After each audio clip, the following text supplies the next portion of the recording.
In this last screencast for Chapter 4, I want to talk about the determinants of the price elasticity of supply. I warned you I was going to use this notation.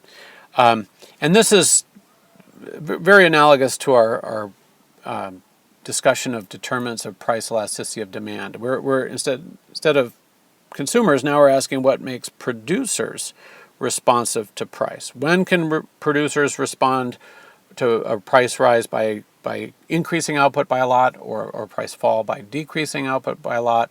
When is an increase in price going to hardly lead to a big quantity response by producers at all? What situations are we talking about? Well, let's talk.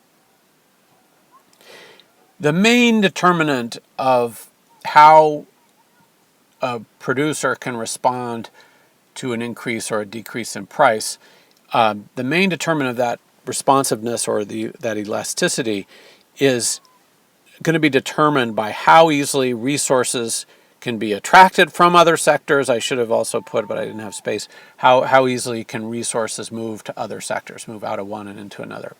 If inputs are really flexible, so of these workers, probably construction, well, that's a plumber, that's some skills for plumbing, but probably those skills could be useful in construction, they could be useful in several other areas.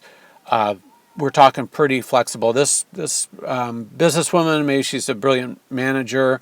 Well, she could manage a construction project or a hospital, or once you're a good business manager, you can apply those skills to a lot of different sectors. However, these interns they're probably not all that specialized yet. But once you have a specialized doctor that does surgery on left hands, you wouldn't believe the amount of specialization. Well, if there's a big boom in computer programming, she's not going to be able to respond. So if when inputs can move easily from one sector to another, we're going to find a rise in price in one sector is going to draw a lot of resources from elsewhere. A fall in price is going to lead to resources leaving that sector pretty quickly. On the other hand, if inputs are inflexible, well then that's not going to happen. So the book mentions three separate categories of input flexibility. One is just how suitable the factors are across different sectors. If they're not super specific to one sector, well then they can move easily. Then they talk about physical mobility. If a resource would have to move from Alabama to Oregon, and we're talking a human resource, well, that's really hard to move your family to take a different job. So the physical location of resources can matter. If you've got a concrete, plant and access to a quarry in Portland, Oregon, you're not going to be able to respond to a price increase of cement over in North Dakota. The costs of moving that cement are just too high to respond.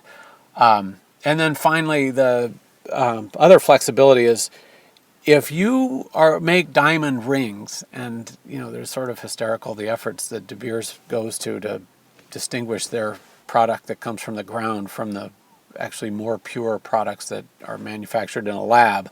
But let's say you care about the realness of your diamond. Guys, watch out. This is just a marketing ploy. She'll never know.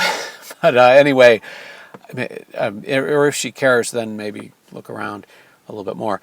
But they actually have certificates that authenticate diamonds from the ground by the impurities in the diamonds from the ground relative to the purity of the diamond out of the lab. But anyway, let's say you care about diamonds coming from out of the ground. Well, there's a given quantity of them, and you're not going to be able to use sapphires to make a diamond ring, or vice versa. So these inputs are not flexible at all from one sector to another. If you're an oil refinery, you can't start making gasoline out of water. You got to have that crude oil input. There's just no substitute. Anyway, there's a lot of weight. There's a lot of different elements of input flexibility. the more flexible inputs are from one sector to another, the more responsive sellers will be to price changes. The less flexible, the less responsive. And then just like in the case of demand, I've got a mind map of a career change. And for most of us, changing careers, especially as you get on in one career, it's a really big decision. You might think about it for years before you do it. So just like for the case of the determinants of price elasticity of demand, so too for price elasticity of supply, the time horizon matters, right? If it's a month-to-month increase or decrease in output, and you're relying on people to change their careers to move out of one sector to another, well, that responsiveness on the part of suppliers could be really small. But if you're looking at a years-long horizon, well over that longer time, people and other resources have the time to adjust, moving out of one into another sector, leaving sectors where prices are low, especially relative to the costs of producing output in that sector, moving toward sectors where prices are high, especially relative to the cost of producing output in those sectors. So time horizon, the longer the time you have to adjust, the more adjustment you'll do. So price elasticity of supply is higher for longer periods of time, all else equal, than it is for shorter in response to similar price changes. Made with Doodlecast Pro.